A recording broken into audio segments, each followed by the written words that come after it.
Olá pessoal, hoje nós vamos falar de UTI, Unidade de Terapia Intensiva. Quando se fala de UTI, eu tenho que ter em mente que a definição é uma unidade complexa, onde vai haver monitorização contínua para pacientes que são admitidos potencialmente graves e que apresentam uma perspectiva de melhora. Quando nós falamos em UTI relacionados à enfermagem, nós lembramos da Florence Nightingale. Todos os profissionais de enfermagem ou estudantes sabem que a Florence contribuiu na Guerra da Crimeia e reduziu o índice de mortalidade. Em relação à UTI, ela separou esses pacientes de acordo com a gravidade e os colocou próximo dela. Então, dessa forma, da Florence foi herdado a monitorização contínua. E isso é um dos objetivos da unidade de terapia intensiva. Então, manter e fornecer um aporte técnico complexo de atendimento contínuo, bem como profissionais capacitados para atender a demanda desse paciente. Na UTI, vai ter um cuidado 24 horas. Então, deve ter uma assistência ininterrupta, tanto de enfermeiros, de profissionais de enfermagem, como médicos e outras categorias. Vamos falar do gerenciamento. Quando se fala de gerenciamento de UTI, eu preciso me lembrar que no âmbito da enfermagem só gerencia e administra instituições e áreas da enfermagem o enfermeiro. O técnico não faz esse tipo de atuação, o que não significa que o técnico não tenha outras atribuições e que ele não seja importante. Claro que sim. Vamos falar das RDCs e da portaria que regula todo o funcionamento dessa unidade de terapia intensiva. A RDC 50, ela fala de todos os equipamentos, a infraestrutura física para que uma UTI possa funcionar. A portaria 3432, ela fala dos tipos de UTI de acordo com a admissão, com o porte e com o tipo de paciente que ela vai admitir. Já a portaria, a resolução 07, ela fala de equipamentos mínimos, equipamentos burocráticos, documentação e alguns insumos para que uma UTI possa funcionar. Quando a gente fala de UTI, vamos ver o que é obrigatório, de acordo com cada resolução, com cada RDC.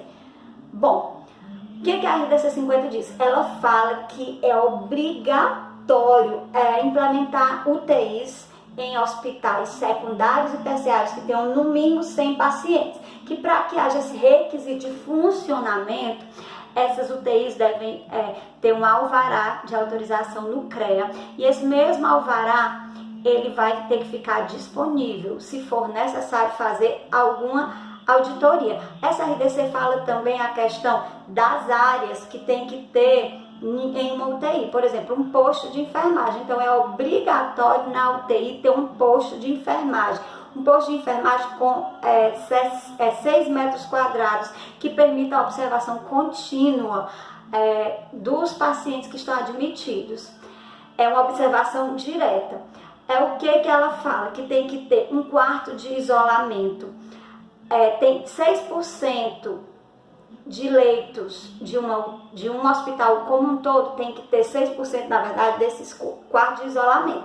Que esse quarto de isolamento tem que ter 10 metros quadrados, e separando um leito para outro a distância mínima de 1 metro. Fala também que tem que ter uma área de prescrição de enfermagem, prescrição médica ou prescrição de outros profissionais, bem como uma área para anotação, do técnico em enfermagem. E fala também das áreas que uma UTI tem que ter, que ela tem que ter vestuário, tem que ter copa, tem que ter área para guarda de materiais, área de descanso, vestuário, banheiro para pacientes e para profissionais também. Quando a gente fala da portaria A3438, essa portaria, ela fala dos tipos de UTI, de acordo com o perfil do paciente e de acordo com o porte tecnológico. Vamos falar os tipos de UTI. Então, existem 4 tipos de UTI de acordo com o paciente que vai ser admitido nessa UTI. Eu tenho a UTI adulto, a UTI especializada, a UTI neonatal e a UTI pediátrica. Quando a gente fala de UTI adulto, admite pacientes que têm uma idade igual ou maior que 18 anos. Quando se fala de UTI especializada, são UTIs que são especializadas em áreas, tá? Por exemplo, UTI cardiológica, UTI neurológica, e também de acordo com a doença que aquele paciente tem, com a intervenção que vai ser feita. Quando se fala de UTI neonatal, admite crianças de 0 até 28 dias de nascido. Quando se fala de UTI pediátrica, admite crianças de 29 dias de nascido até 14 anos ou até 18 anos incompleto. Bom, quando a gente se fala dos tipos de UTI de acordo com o porte tecnológico, com os insumos e as áreas para diagnóstico que ela possui, nós temos a UTI tipo 1, que é aquela UTI que ela foi fundada, e é uma UTI que tem respirador mecânico, ventilação, enfim.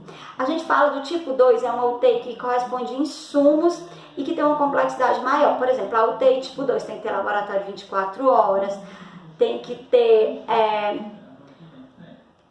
área de hemodinâmica, ultrassonógrafo, ecodoppler, área de nutrição interal, parenteral, serviço de psicologia, serviços de serviço social, na verdade, eletroencefalografia, endoscopia, angiografia e também a questão de todo um estudo hemodinâmico.